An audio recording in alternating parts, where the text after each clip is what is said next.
this is probably the ultimate event for me to attend. And in Washington, D.C., a high-level panel discussion is underway, and African leadership development is on the agenda. Dr. Helene, Gayle and Norman Moyo share their insight. We like to call it a preserved continent, not necessarily a dark continent. It's just preserved. But how can we impact it in a positive way? And one of the things I found out in my corporate career life is I realized that it actually just takes a few good individuals in leadership positions to transform an organization. And I've seen it. I've done it myself when I was in Zambia, worked with a team, and we created history in that business. I also see the similar situation when I was in Nigeria. Then I realized, okay, so if a few individuals in an organization can cause such an impact, certainly such few individuals can also cause an impact at a national level, at a leadership level. So I then decided to package a number of my learnings over the years at the corporate level and try to apply it at a national level. So one of the biggest challenges in the continent today is leadership. And I'm excited to see the people here because they present that catalyst to provide that transformation for the continent. So that's why the book came about. As there's a jungle there, and there's something nice about a jungle. It's full of fruits, full of gold, full of oil. But we need to go in there and mine that wealth that the continent has.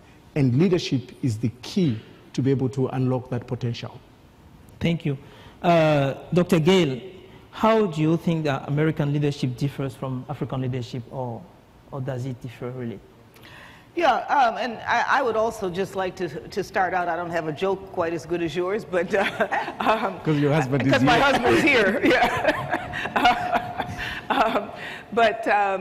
You know, it really is wonderful to be here and to look out. We've got this bright light in our eyes, so we can't see the audience fully. But to be able to look out and see this incredible network of young African leaders, and knowing that this experience has given you both skills but also another network.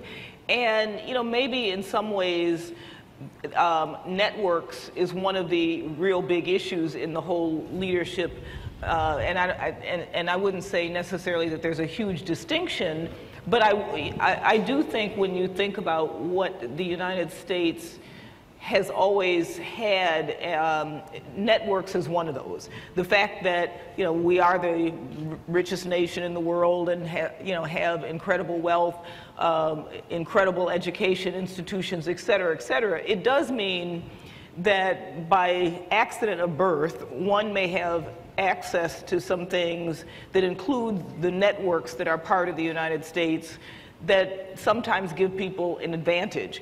That said, that's why I think programs like this are so important, because I think it is by opening up networks.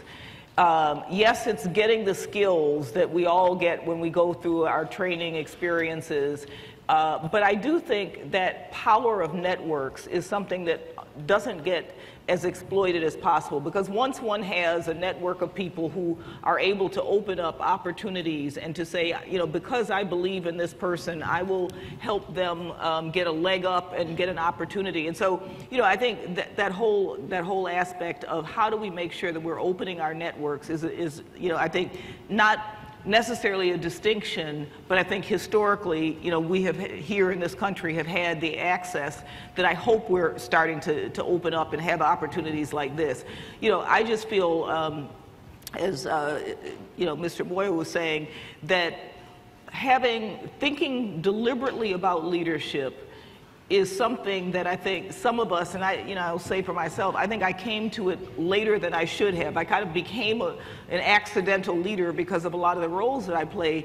But I think having the opportunity to step back and think about leadership, think about what your leadership style is, what are the things that you feel you do well, what are the things that as a leader you feel you need to strengthen, and being very deliberate about that. Because I think sometimes we come into our roles and our positions without understanding the full potential of what we have and what we are able to contribute. And as I look out and see this incredible audience, you know, this is the future of where Africa will go, and where the future of Africa, I think in many ways, is the future of where the world is going to go. Thank you. Let me now go back to Mr. Moyo. In your book, you infer that you are convinced that finding the right leaders in communities, societies, companies, and countries is the fundamental difference between prosperity and poverty. Why do you think leadership is so critical to solving the issue of poverty that plagues in Africa? Yeah, I think that came from, I said, if my father, and my father doesn't have $1 million company, but if my father had $1 million company, and don't take offense to any of the finance ministers out there in Africa, I would love to be able to interview as a finance minister and be able to take you on as a finance manager for my father's company. Unfortunately, in the continent today, we have a lot of lawyers freestyling as finance ministers. Now, I don't have a problem with a lawyer. If I've got a court case, I love a lawyer to represent me. But it's a very different story to take a lawyer and put him into a minister of finance and expecting him to manage things like money supply, interest rates, the global economy. It's way too complicated. So what has happened in the continent today is we've got a lot of people are not being given roles on the basis of merit. In fact, I was discussing outside that, if I want to be a politician in Africa, you know what I do? I was still in my current company today, get fired. In fact, that's not good enough. Put me in the newspaper, embarrass me, then I'll run for politics. Now, insanity is doing the same thing and expecting a different result. I have had a number, because I've worked in a lot of African countries, and I've seen some of these things happening. But you also have got case studies like Singapore, even our own Rwanda, where you have got, in Singapore, Lee Kuan Yew put together one of the finest team as ministers. You know where he got them from? He actually went into the private sector and picked people like doctor here and says, I'm going to give you a minister of health to run. I'm going to give you a minister of development to run.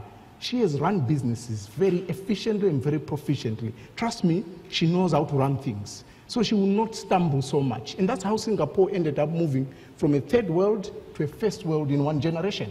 They had a bunch of CEOs running the show. And you know what? They paid them the same way they would pay a normal CEO.